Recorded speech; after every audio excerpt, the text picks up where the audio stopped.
Hi everybody, welcome to Warner INEOS Grenadier. We're going to be looking at an interesting vehicle as part of our Warner off-road garage, and I've got a pretty cool vehicle here for you to have a look at. This is a 1979 Toyota Land Cruiser FJ45. As I'm aware, we did have the sort of station wagon short wheelbase version in the US, but certainly not the pickup as far as I'm aware. We do actually incorrectly in the shop here refer to this thing as a troopy, but you can see it's not a troopy. Troopy is the hardtop version, as I'm aware. This one's got the top on the back there, and we'll show you in the back in a few moments. So what we're going to do is start by showing you the engine and talk about some bits and pieces as we go. So I'm just going to open the engine, and one of the first things you notice, this doesn't even have a hood release. So this really does date back, although it's a 1979 vehicle, it really dates back to a lot of older things that, depending on how old you are or what vehicles you remember, it doesn't even have a hood release. And if we have a look, you can see there's these little hooks here that allow us to open the hood or release the hood, and then you lift the hood up, and there's a little section under here that you just push in. And if I just drop that down just a little bit and notice, it's actually got the same sort of hasps or clips, whatever you'd call them, and that's so we can fold the windshield down as well. So it's a very basic vehicle, but it really does have its roots in the 1950s in terms of the styling. You'll find this in a lot of other vehicles of the same era. So the engine on this is a inline 6-cylinder engine. This is gasoline. There is a diesel version. This particular one was from, we imported this from the Yemen. So it's been in the States a couple of years, I believe. It uses the 4.2 litre 2F engine, which I said is a 6-cylinder overhead valve engine. When it was new, allegedly, it had 209 foot-pounds of torque, 135 horsepower thereabout.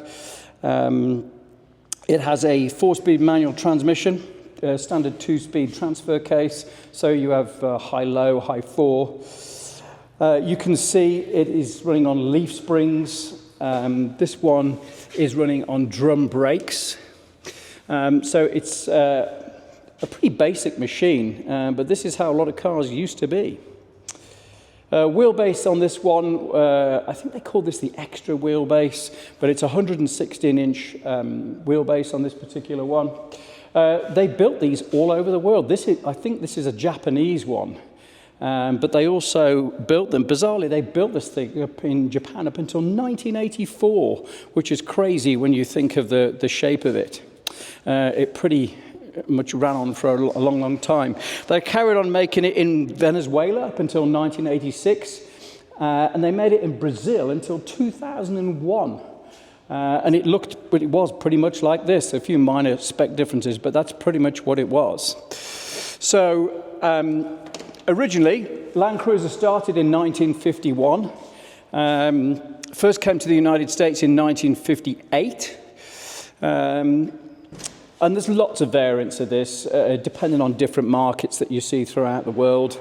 Lots of different variants, but this is pretty cool. You can see it's a manual transmission. There's a high and low transfer case here. It has the double bench seat, if you like, on this side, and a single seat on the side. No seat belts on this particular one. No headrests. It has these really weird things that I've found. So apparently, if you do this, look at that. That makes the window go down and up. That's kind of weird, isn't it? Not a button. But yeah, I'm making light of that. It does have wind-up or hand-crank windows. Luxury would have been electric windows in this thing. I don't even think this has air conditioning either. But you can see it's a pretty basic machine. Lots of nice vents here. It looks very, very functional. Okay, guys, so sitting in the Land Cruiser, we can see it's a pretty utilitarian machine. This is pretty indicative of the era. As I say, this goes back how a lot of vehicles used to be, much older than vehicles of 1979. This is, anything from the 50s, 60s, or whatever.